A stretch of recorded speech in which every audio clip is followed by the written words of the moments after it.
کی جس میں خود قمر عباس شامل تھے. وہ جب باہر آئے تھے تو انہوں نے خود جیو نیوز سے گفتگو کی.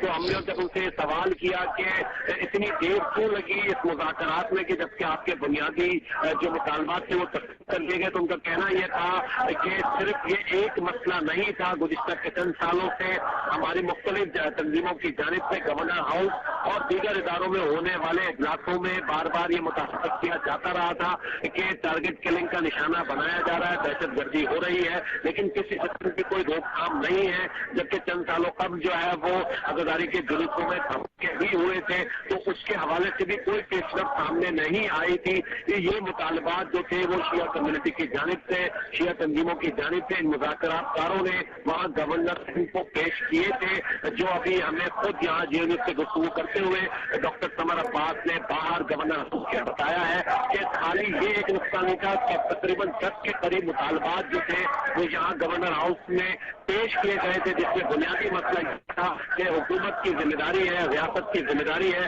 کہ وہ اپنے تمام شہریوں کو تحفظ فراہم کریں. اور خود آئین میں یہ درج ہے کہ عزاداری سید الشہداء جو ہے وہ شیعہ کمیونٹی کا ایک بنیادی اور آئینی حق ہے, تو اس کی حفاظت کرنا جو ہے وہ ریاست کی ذمہ داری ہے, حکومت کی ذمہ داری ہے. ان بنیادوں پر, ان بات پر جو ہے وہ گفتگو کی گئی تھی اور بتایا گیا ان کو کہ اب تک ہمارے کوئی بھی مطالبات جو گزشتہ ہونے والے اجلاسوں میں پیش کیے گئے تھے ان پر کسی قسم کی کوئی آگ پیش رفت نہیں ہوئی ہے.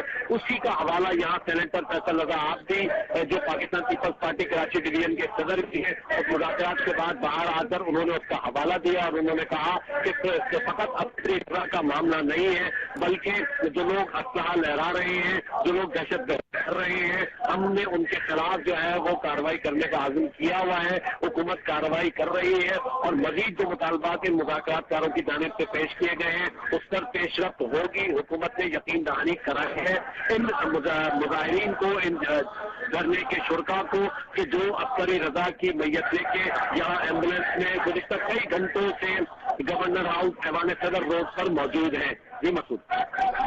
اچھا یہ بھی بتائیں کہ کیا اب بھی ان شرکا کی تعداد میں اضافہ ہو رہا ہے یا یہ سلسلہ رک چکا ہے؟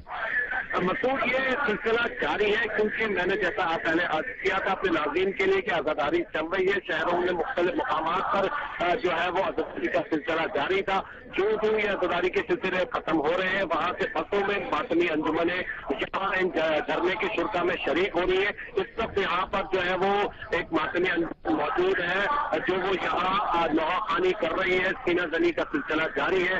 گورنر ہاؤس کے گیٹ کے نمبر 1 کے سامنے جہاں دھرنا دیا گیا ہے, یہ عزاداری کا سلسلہ اسی طرح جاری ہے. مختلف ماتمی انجمنوں کے نوحہ صاحب یہاں پہنچتے ہیں جن کا باقاعدہ اسٹیج سے اعلان کیا جاتا ہے. وہ فوارہ چوک سے لبیک یا حسین کے نعرے لگاتے ہوئے یہاں اسٹیج پر آتے ہیں. اس کے بعد وہ نوحانی اور سینہ زنی کرتے ہیں, جبکہ اس کے درمیان میں مختلف علماء کرام ذاکرین جو ہے وہ خطاب کر رہے ہیں اور وہ بار بار یہی مطالبہ کر رہے ہیں کہ اسی نظم و ضبط کے ساتھ اپنے مطالبات کو جو ہے وہ جس طرح سے آپ نے حکومت کے سامنے پیش کیا ہے اس کی منظوری کے لیے بھی اسی طرح نظم و ضبط کا مظاہرہ کریں, اور جب اعلان کیا جائے اسٹیج سے تو اس پر عمل کریں. کسی قسم کی کوئی شرپسندی نہ ہونے پائے, اور کوئی شرپسندی کرے تو اس پر کڑی نگاہ رکھیں. اس وقت بھی جو ہے وہ عزاداری جاری ہے, سینہ کوبی ہو رہی ہے, نوحہ خوانی اسٹیج سے کی جا رہی ہے, ماتمی انجمنیں موجود ہیں. فجر کی نماز کے حوالے سے یہاں پر انتظامات وضو کے کیے جا رہے ہیں. مختلف قبیلوں کی جانب سے جو ہے وہ پانی یہاں پر پہنچایا گیا ہے, جبکہ پانی کے ٹینکر بھی یہاں موجود ہیں. بتایا یہی جا رہا ہے کہ اگر فجر کی اذان یہاں ہوئی تو فجر کی باجماعت نماز بھی دھرنے کے شرکا یہی گورنر ہاؤس ایوان صدر پر ادا کریں گے. جی فیصل, اپنے ناظرین کو ایک بار پھر بتائیں. اکبر آپ ہمارے ساتھ موجود رہیں. جو تمام صورتحال آپ نے بتائی, جو ہماری گفتگو سینیٹر فیصل رضا عابدی سے ہوئی اور جو صورتحال اب تک یہاں ڈیولپ ہو چکی ہے اس کے بارے میں مزید بات کرتے ہیں. آپ کو بتائیں کہ یہ واقعہ گزشتہ روز 5:30 بجے شام میں پیش آیا تھا, اور اس کے بعد جب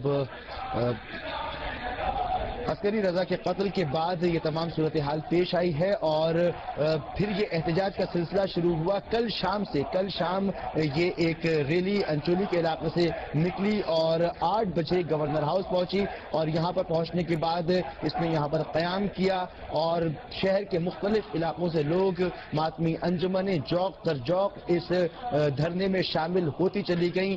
8 گھنٹے سے زائد کا وقت گزر چکا ہے اس دھرنے کو یہاں پر اور اب تک بہت بڑی تعداد ہے لوگوں کی جس میں نوجوانوں کی تعداد سب سے زیادہ ہے وہ یہاں پر پہنچ چکے ہیں. گورنر ہاؤس کے گیٹ نمبر 1 سے فوارہ چوک اور اس کے اطراف میں لوگوں کی ایک بہت بڑی تعداد ہے. زینب مارکیٹ اس کے ساتھ ساتھ پریس کلب اور دیگر اطراف سے آنے والے راستے اس وقت بند ہیں.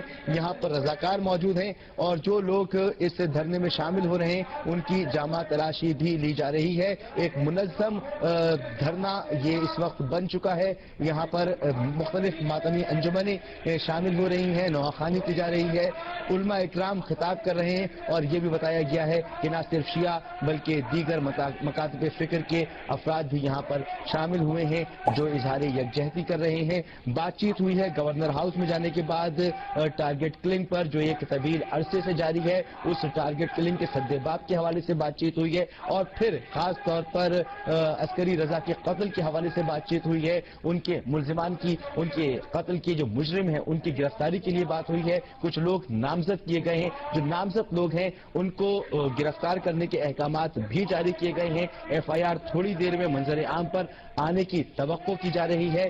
S S P C I D Chaudhry Aslam سے متعلق اب سے کچھ دیر پہلے فیصل رضا عابدی کا کہنا یہ تھا کہ ان کا نام بھی ایف آئی آر میں شامل ہے. جب ان سے یہ پوچھا گیا کہ ایف آئی آر سامنے کیوں نہیں آ پا رہی ہے تو اس پر ان کا کہنا یہ تھا کہ اب وہ اس مقام پر موجود نہیں ہے جہاں ایف آئی آر کٹ رہی ہے, یعنی گورنر ہاؤس میں وہ موجود نہیں تھے. مگر ان کا یہ کہنا تھا کہ کیونکہ گلستان جوہر گلشن اقبال تھانے سے یہ ایف آئی آر منگوائی گئی ہے, ایف آئی آر بک منگائی گئی ہے. ایس ایچ او اور ایس ایس پی اس علاقے کے گورنر ہاؤس میں طلب کیے گئے ہیں اور راستے بند ہیں کیونکہ گورنر ہاؤس کے اطراف میں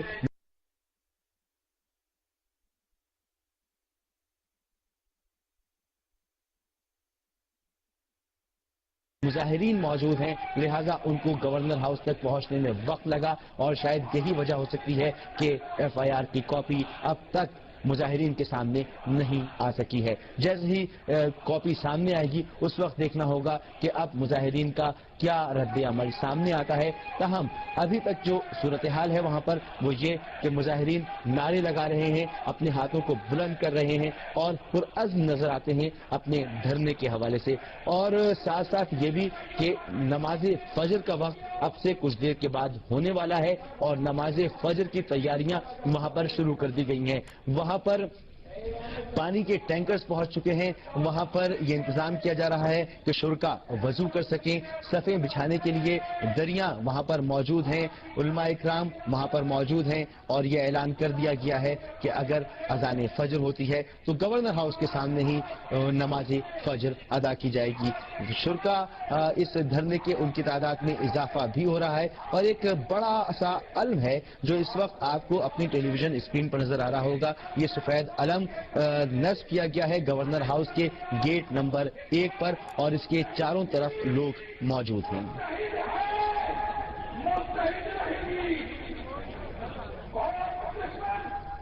گورنر ہاؤس کے گیٹ نمبر 1 پر ہی ایک اسٹیج قائم کیا گیا ہے اور اس اسٹیج پر علماء اکرام تقریر کرتے ہیں. اسی اسٹیج پر مختلف ماتمی انجمنوں کے صاحب بیاض نوحہ خاں پہنچتے ہیں.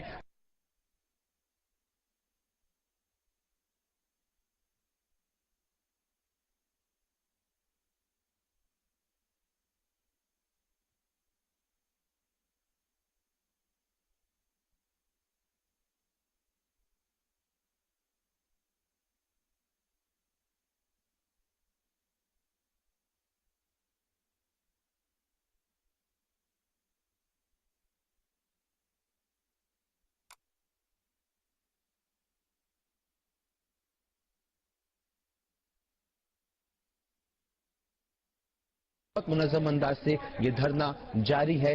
8 گھنٹے سے زائد کا وقت ہو چکا ہے اور کچھ ہی دیر میں نماز فجر کا وقت ہوگا اور بہت امکان اب اس بات کا ہے کہ اسی مقام پر نماز فجر بھی ادا کی جائے گی. ایک مصروف راستہ ہے جہاں پر یہ دھرنا دیا گیا ہے. صبح کے وقت ٹریفک کے لیے یہاں پر یقیناً ٹریفک یہاں سے نہیں گزر سکے گا, تو یہاں سے گزرنے کے لیے اگر کچھ لوگ نکلنا چاہتے ہوں جن کو اس راستے سے گزرنا ہوگا ان کو بھی ہم بتا دیں کہ جب تک یہ دھرنا جاری ہے وہ گورنر ہاؤس اور اس کے اطراف کے راستوں کو گزرنے کے لیے استعمال نہ کریں بلکہ متبادل راستے اختیار کریں. اب سے تھوڑی دیر کے بعد دن کی گہما گہمی شروع ہوگی, نماز فجر ہوگی, اس کے بعد ٹریفک سڑکوں پر رواں دواں ہوگا, بازار کھلنے لگیں گے, مگر وہ لوگ جن کو گورنر ہاؤس اور اس کے اطراف سے گزرنا ہے وہ یہ ضرور دیکھ لیں کہ دھرنا ختم ہو چکا ہے, لوگ منتشر ہو چکے ہیں یا نہیں, اور اگر یہی صورتحال ہے تو یہ راستے اختیار نہ کریں اپنے سفر کے لیے. S S P C I D Chaudhry Aslam سے متعلق جو بات سامنے آئی ہے وہ یہ کہ جو مذاکرات کار تھے ان کا کہنا یہ تھا کہ حسن عسکری رضا کے قتل میں ان کا بھی ہاتھ ہے اور ان کا نام ایف آئی آر میں شامل کیا جائے ملزم کے طور پر, مگر اس بات پر مذاکرات ہوئے اور گورنر سندھ نے یہ تجویز دی کہ اگر ایسی بات ہے تو ایک جوڈیشل کمیشن قائم کر دیا جاتا ہے اور اس جوڈیشل کمیشن کا کام یہ ہوگا کہ وہ 48 گھنٹے میں اپنی انکوائری رپورٹ پیش کرے گا اور اس رپورٹ میں اگر S S P C I D Chaudhry Aslam ملوث قرار پاتے ہیں تو ان کا نام ایف آئی آر میں درج ہوگا, اور نہ صرف ان کا نام ایف آئی آر میں درج ہوگا ان کی گرفتاری بھی فوری طور پر عمل میں لائی جائے گی. S S P C I D Chaudhry Aslam کو فی الحال معطل کر دیا گیا ہے. اس کے علاوہ جو دیگر ملزمان ہیں اس ایف آئی آر میں نامزد ان کی گرفتاری بھی عمل میں لائی جائے گی. اور آج کے مذاکرات میں صرف عسکری رضا کے قتل کے سلسلے میں بات چیت نہیں ہوئی ہے بلکہ بہت جامع انداز میں جو ایک ٹارگٹ کلنگ کا سلسلہ طویل عرصے سے جاری ہے اس پر بات چیت کی گئی ہے.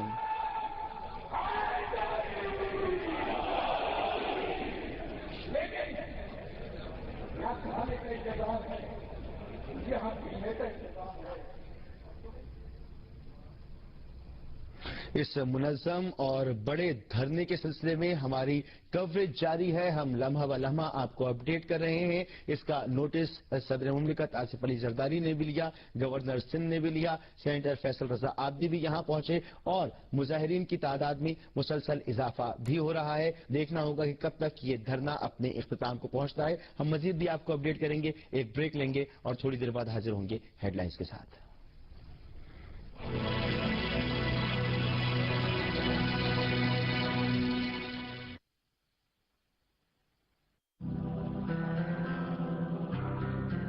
الہی اب کے برس وہ بہاریں دے کہ ہر لب پر ہنسی مہکے اور آنکھوں میں خوشی دمکے, ہر ایک چہرے پہ کھیلے زندگی, نظر ہر سو لہک اٹھے. الہی اس برس ہم ساتھ مل کر یہاں ایسی فصل بوئیں جو امن و چین میں ڈھل کر ہماری زندگی شاداب کر دے.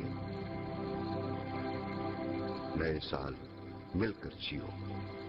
ایگل فائربرگ 70 نیا ڈیزائن, جدید ہیڈ لائٹ اور میٹرز, اسپیشل سائلنسر, نئے ہیوی ڈیوٹی شاک ابزاربرز, خوبصورت ایل ای ڈی انڈیکیٹرز اور کلر میچنگ مدگا, اور سب سے بڑھ کر ایگل کا نام ایگل فائربرگ 70 سے کچھ اور زیادہ.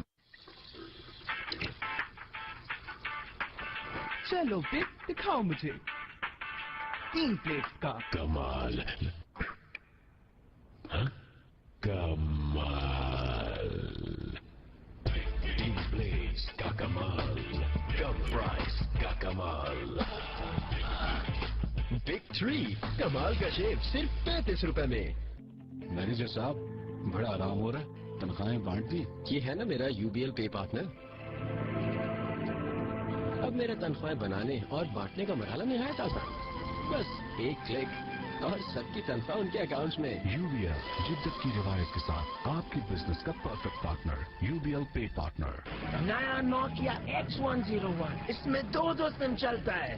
نیا Nokia X101 2 sim, long life battery, torch اور دھماکے دار ساؤنڈ. Nokia connecting people.